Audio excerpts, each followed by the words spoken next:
and welcome to the beginning of our 10-week lucid dreaming series. So this first module, which is going to go for about half an hour, we're going to delve into a few key things. But one of the first things we're going to bring up is, what is a lucid dream? So obviously, coming to this workshop, doing this course, there's probably an idea of what is a lucid dream. So I guess the best way I try and explain a lucid dream versus maybe a very vivid dream or very real dream. Like a very vivid or very real dream, we might be asleep in bed, we have this incredibly powerful dream and it seems really real. And then we wake up and we normally say to ourselves, whoa, I can't believe that was not real. So we call that a vivid dream, and you could kind of say that the energy or the luminosity of the dream is really high, like it's a very strong dream and it's very real. A lucid dream is a little bit different. So a lucid dream can come from a vivid dream, but a lucid dream can also come from a non-vivid dream. So it can just come from a very dreamy type experience in the dream, or something that's even not that real in the dream. But lucid is really more about a change in our perspective. And this is probably what's going to underpin this whole 10-week series, is how we're going to use first learning lucid dreaming and making lucid dreaming a capacity that we can do on a continuous basis and pretty regularly. And how can we use that in our life? And that's kind of really what's brought me to wanting to teach this more and more and more, is I sort of got involved in this through Tibetan practices, and they sort of, for me, quite spontaneously evolved in my 30s. They were always there in my sort of younger years, probably like 5, 6, 7, 8, 9, 10, and then probably in my teens, I remember they sort of started to peter off as I sort of got lost in the busyness of the world. But this change in our perspective is really the key thing. So imagine right now I'm in a dream and I'm here talking to my dream camera, I'm explaining a dream, which is kind of ironic, and I'm thinking that everything is normal. Like I'm just going along with this experience. There's nothing really out of the ordinary about what's happening. Now, the lucidity comes when I know that I'm dreaming. So let's say right now I'm talking and the camera that I'm talking into turns into, I don't know, an elephant or a hand, or I look at the window for a moment and then I look back and it's changed into something else like a car or a toy. Now, when that happens, I have an opportunity to become lucid. Now, quite often when we dream, we actually have this kind of stuff happen all the time, these phasing in and out and changing of things. It's quite a common thing about the dream landscape. But it's not that common that we apprehend it and understand what's happening to us while we're actually asleep. So let's say at that moment, my camera changes. I might have looked out the window, I look back, and I realize, whoa, I'm in a dream. Now, that sort of change in consciousness, I'm still in the dream, you know. I haven't woken up, though it's really common when you first have your experiences with becoming lucid, that waking up, it's kind of rush of energy you get when you feel, whoa, I've become lucid. It generally, you wake up. That's where we'll sort of talk a bit later on about meditation and sort of being neutral in that lucid dream space, so that we can go for much longer. And there's many techniques we can use to extend dreams as we get more advanced. But I have that shift in consciousness. I understand I'm in a dream. Now, we kind of look at that as like a launch pad. That shift in consciousness, knowing we are in what we are in, which is a dream, allows us then pretty much unlimited potential. We can heal, we can ask for guidance, we can go to places, we can carry out fantasies, we can fly, we can bring objects into existence, we can move out of the dream into other spaces, potential around out-of-body experiences and leaving our body and going to other places, which is quite a common launch pad from a dream. So it's sort of like creating first the realization, then the launch pad. And then later on, we'll talk about things like what is that in relation to our life? How can we live differently? What is opportunity does that give us in changing the perspective of how we live? So we'll sort of look into a lot of those questions. So the next one we're going to look at is what our motivation is.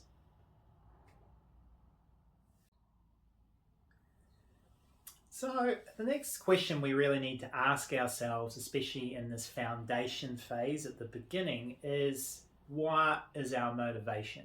And I mean, it might seem a little bit lame, but unless you have a very strong motivation for what you are going to do or what you have been doing, your chances of success are very, very low. You might have a few spontaneous lucid dreams, you might have a good run of a few of them, and then it will fall away.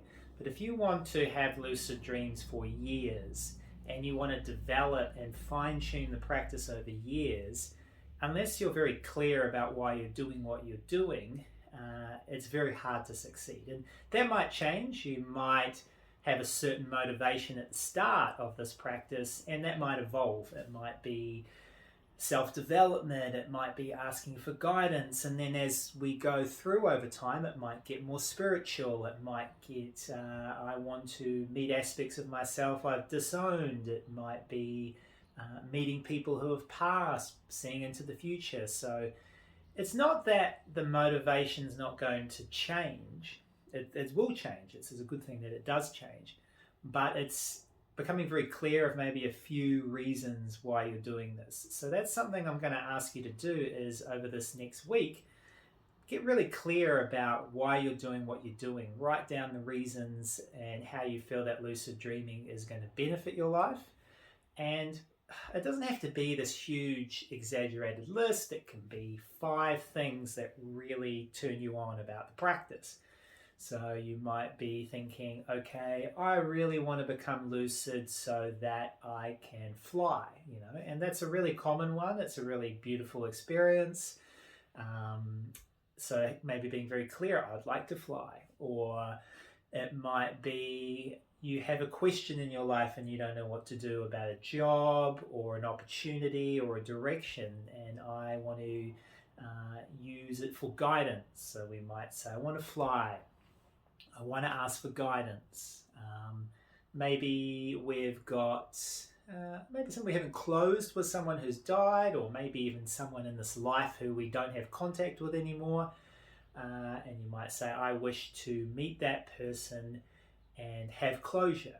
And so there's sort of, we get this idea. And my advice is don't place limits on yourself. You might say, okay, let's ride the bike a little with the training wheels on. So maybe keep the goals in these realms where you think, yeah, maybe I could do that. But my advice is don't put a ceiling on yourself. Really kind of go, okay, if there was no limits and I became lucid tonight, what would I do? Or how will lucid dreaming help my life? Because there's a lot of things that you're going to have to do to really get this practice stable that sometimes they're going to feel like chores. I'm not going to lie about it. They're going to involve things like writing down your dreams, and you're going to be waking up at 1 a.m. after a really strong dream, and you might be sitting there for 10 minutes writing your dream into your phone, and sometimes you just want to go back to sleep. But to really sort of get that solidity in the practice, it's really important to kind of be continuous and know why you're doing. Be motivated when you go to bed. Telling yourself, tonight I will have a lucid dream. Tonight I will remember my dreams during the day. Tonight I'll have a lucid dream. Tonight I'll remember my dreams.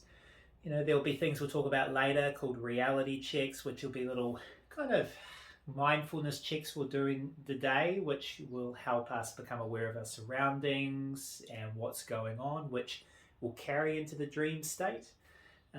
Meditation, especially around bedtime. In more advanced practice, I'll talk about REM rebound, which we will actually wake at night, maybe meditate for a time, and then go back to sleep, which generally boosts lucidity quite dramatically. But again, takes motivation, it takes desire. Also becoming aware of maybe, okay, I'm not going to practice every day. I'm going to practice Friday, Saturday, Sunday if I'm working 9 to 5, Monday to Friday. But whatever you choose, make sure you keep it up. I think that's really where we're going with this sort of conversation around the motivation. So the next thing we're going to look into is the dream diary. So we're going to talk about the dream diary. I would probably classify the beginning of this conversation of the dream diary, dream recall, and what I'll call Foundations 1. So Foundations 1 is dream diary, dream recall. Now, they kind of work together. I mean, it's a conversation that we could sort of have at the same time. So, I mean, it's if we will look at it sequentially, I might talk about dream recall first and dream diary second, but essentially dream recall and dream diary are one thing together. With dream recall, it's really remembering that we're dreaming, and really common thing when I teach workshops, someone will put their hand up and they'll say, I don't dream. I don't have any dreams. Now, I mean, it depends how we look at it. If you are, I guess, like in Tibetan Buddhism, if we look at a being which is completely realized and transcended samsara and understands what is in this life in the sense of a dream as well, then the dissolving of dreams and what's called resting in the clear light of the mind is a generally a sign that they are very close, or they are coming to that place. So, I mean, it's not like an arrogant thing, but 99.999% of the time, we're all dreaming. I'm dreaming, you're dreaming. Maybe there's a few enlightened beings out there that we know who aren't dreaming, but for most purposes, we'll say we're all dreaming. Now, to remember dreams is probably the first obstacle. How do we remember? Now, some people remember easily, some people really struggle to remember. So this is kind of like a conversation which isn't for everyone, but it's one, even if you are a sort of pretty accomplished lucid dreamer, it can just kind of reiterate something which is quite an important foundational base practice. So if I'm not good at remembering my dreams, the first thing is I need to be motivated to write it in something. So I'm going to write it in my phone, or I'm going to write it in a book, or I'm going to write it in a notebook. Whatever you choose, the key thing is that regularity, that you're going to write it on a regular basis. I use an app called Awoken, and it's quite a good app. So it's AWOKEN. What I like about this app is it has a dark mode, so when you pull out your phone at night, it's quite easy to read. It's not too hard on the eyes. It has a pin protected dreams, so you basically put your dreams in, they're all pin protected. And you can draw in it as well. You can tag dreams that you were lucid, and it also has a reality check function where the phone will vibrate at periodic times a day to get you to do a reality check. So that's what I've been working with for a while, and I have been advising people who are sort of getting into lucid dreaming that it's a pretty good one to work with. Now, the main one is getting motivated. So during the day, maybe 10 times a day, 10 times I'm going to say tonight, I will remember my dreams easily. I will remember my dreams easily. Like something like that. Just something where you're setting this intention. You can think it in your head. Sometimes if you're not around people, saying it out loud is more powerful. Sitting there, tonight I will remember my dreams. Tonight I will remember my dreams. And when you go to bed, same thing, maybe saying it 10 times as you fall asleep. And it might not be like, bang, it's happened. It may take a little bit of time, but the trick is the consistency. So if your obstacle is remembering, then forget everything else. Your goal is to remember. Don't think about the top of this pyramid. I want you to think about the bottom of the pyramid, and I want you to just be there. Don't worry. If you don't have the bottom of the pyramid, there is no top of the pyramid. So it's really important to know where you are, accept where you are, work on where that obstacle is, and overcome that obstacle, because someone before you has overcome that obstacle. So my advice is the motivation, and then having the diary. And we have that sort of motivation, the diary, we're setting our intention during the day to remember, and we're writing in anything. It might just be, I remember a field. That's it. It's not even like an image, it's a feeling. So even if you don't remember, sometimes lying there for maybe a moment, a minute, and just going, okay, where was I? Oh, I was in a field. And then it goes back to, I was in a field in an old house I used to live in, and my mother was there when she was 30. And it's kind of like unraveling a string. The more we unravel, all of a sudden we're boom, we might have this really sort of elaborate, complex dream that we didn't even know was there, that sort of births itself out to us. So we'll come into the next part of that conversation, which is the diary component. So we've had the conversation around the recall, and that conversation is part of the conversation about the diary. Now, again, I've talked about the app Awoken. I like that. There are other apps out there that you could try with phones. You can use, obviously, the book or something that you're writing on. Now, the key thing with the dream diary is writing in it, especially in these early phases. You need to write, and the reason you need to write is, one, that helps you remember, and two, it allows you later on to identify what are called dream signs. Now, dream signs are common oddities that we tend to experience in our personal dreams, which we can then key ourselves into in our waking state, so that our awareness of them is heightened, so that when we encounter them in our dreams, we can use them to sort of launch us into lucidity. So that's really why we are writing these things down. We're sort of writing these things down so that we see these patterns, and you might get that pattern even after a week. It's really common. It's to get these sort of, I tend to dream of that old house, or say for me, a common thing I dream of is maybe I'm going surfing and the waves kind of turn into land and it's hard for the board to move, or maybe I'm at work and working as a nurse or a firefighter or whatever my job is, and the structure of the building is different. I'm like, whoa, this looks a little bit off. It's too big. Is the window not there? So becoming aware of that is really sort of the magic of the dream diary.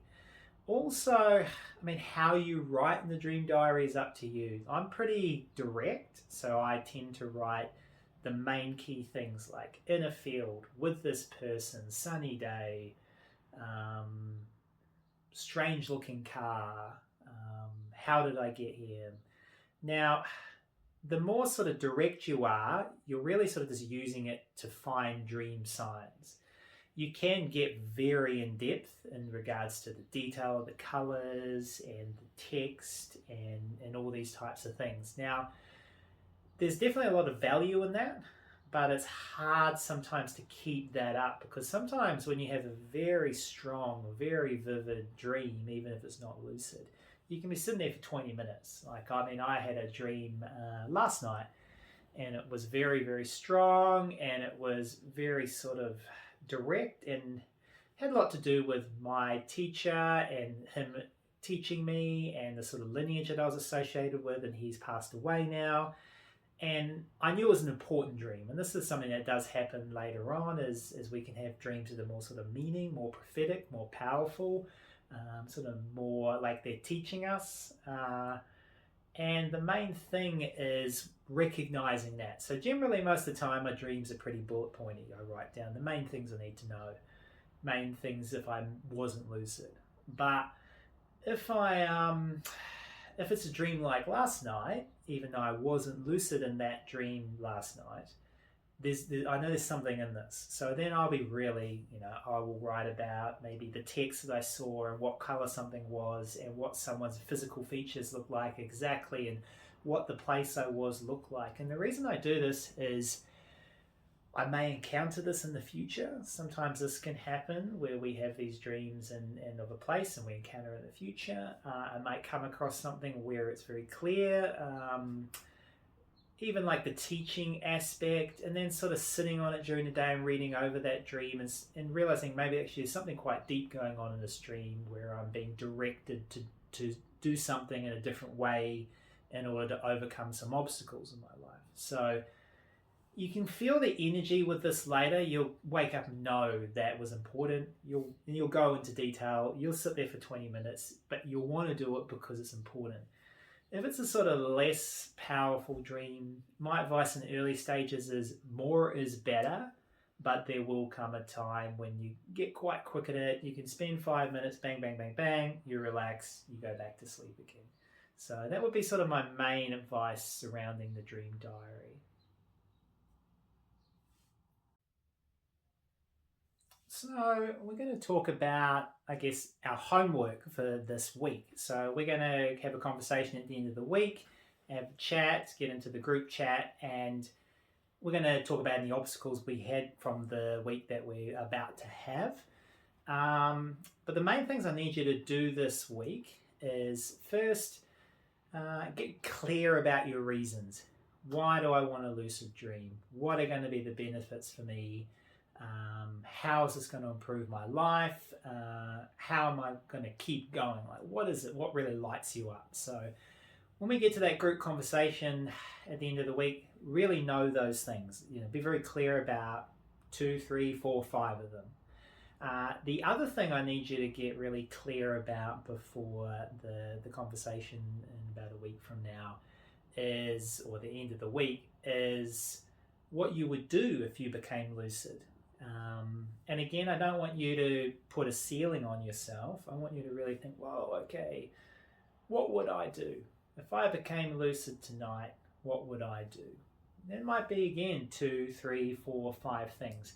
My advice is to choose maybe a couple of things and just go with them and go with them and go with them until you achieve them. And the reason I do this is because it builds confidence. You get more confident in your ability, and the more confident you get in their ability, the more motivated you get. So if I sort of set 5 goals and kind of maybe get one of them and the others I forget about, or I'm not able to do them, or I kind of half get there, it's not as powerful as choosing, all right, 2 things. What am I going to do? I'm going to fly and I'm going to ask for guidance about my job. So those are my 2 goals. And so it means that when I become lucid eventually, I will likely go for those 2 goals, because there's an interesting thing that happens when you become lucid where everything is heightened in good and bad ways. So if we are confused, our confusion is heightened. If we are clear, our clarity is heightened. And I mean, I'd say in sort of Tibetan Buddhism, there's this number that gets thrown around like 7 times, 10 times more. So the thing is if we're clear, we're going to do what we're going to do. If we're a little bit unclear, that unclarity is going to get more. And because it's going to get more, we're highly likely to just carry out something completely different to our goal, which isn't necessarily bad. Sometimes you can discover things through those types of dreams where you don't really have a specific goal, it kind of just happens. But in these early phases, getting clear about that goal, achieving that goal, continuing until you have that experience, doing it again if you want to have it again, or deciding that you've had it and you'd like to try something else is really important. So before we talk at the end of the week, those are the 2 things I really need you to focus on. Your reasons and what you're going to do once you become lucid. So good luck.